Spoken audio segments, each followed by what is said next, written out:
All right, let's talk about cryptographic security. In that world, not all hash functions are made the same.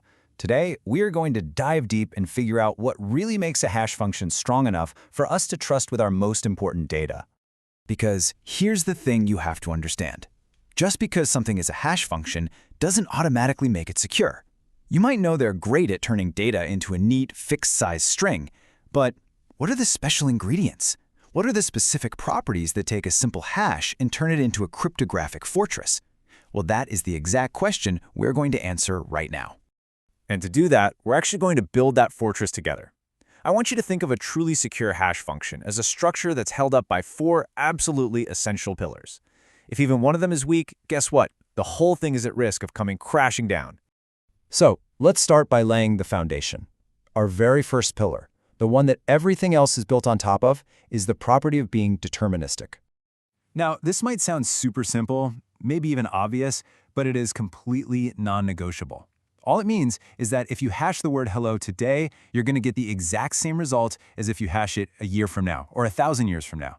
This consistency, it's the absolute bedrock of verification. Right. This boils it all down to one simple, unbreakable promise. Same input, same output. Every single time. Without this reliability, you couldn't verify if a file has been tampered with or if a password is correct.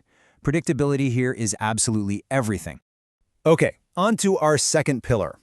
This is the one that gives cryptographic hashes their famous one-way power. It's a cool-sounding property called preimage resistance. So what does that phrase, computationally infeasible, actually mean? Well, it means that while you could, in theory, just sit there and guess inputs for the rest of your life, it would literally take all the computing power on Earth, billions and billions of years, to have even a tiny chance of finding the original message from its hash. It is, for all intents and purposes, impossible to work backward. And this quote just nails it. The journey from your original data to the final hash is a one-way street with no U-turns allowed. You simply cannot reverse it, and that's precisely what keeps your hashed passwords safe if a company's database ever gets stolen. Our third pillar gets a little more nuanced, a little more subtle, but it is so important for stuff like digital signatures. This one is called second preimage resistance. Okay, let's be really clear about what this means. Imagine I have a legal contract and I create a hash of it.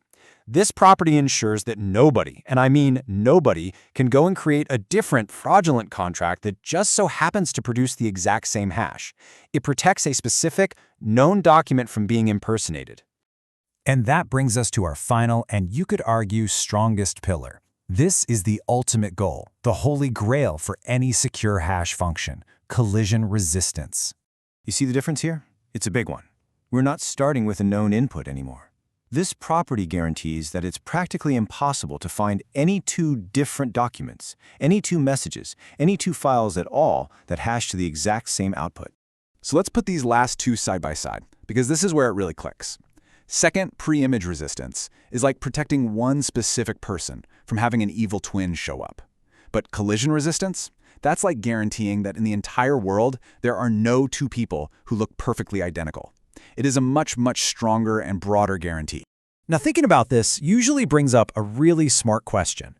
I mean, if you have a basically infinite number of possible inputs, every file and message imaginable, but only a fixed, finite number of possible hash outputs, then basic math says collisions have to exist, right?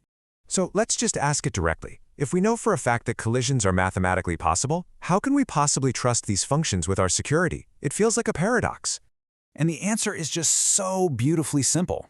Yes, they exist in theory, but a secure hash function is designed so that the odds of you or anyone else ever finding one are just astronomically low. Think of it like this. You know for a fact that somewhere on Earth there is a single grain of sand that I painted red. But go ahead, try to find it. That's the difference. So we have our 4 pillars, we've built our fortress, but what does it actually support in the real world? Let's connect all this theory to the technology you and I use every single day. This table lays it out perfectly. When you're just checking to see if a downloaded file has been corrupted, you're relying on determinism. When a website stores your password securely, it's banking everything on preimage resistance, and when you trust a digital signature on an important document, you are putting your entire faith in collision resistance. So, let's put this all together. Let's give you the final blueprint, the security checklist for what makes a cryptographic hash function truly secure and trustworthy. And there it is, our complete fortress. To be considered secure, a hash function absolutely must be deterministic, it must be preimage resistant, it needs to be second preimage resistant, and finally it has to be collision resistant. These are the 4 non-negotiable pillars of digital trust. So remember these pillars because they are essential for pretty much all of our digital security.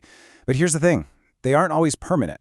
In our next explainer, we're going to explore the dramatic and fascinating consequences when these pillars crumble and a hash function is officially broken. We'll see you then.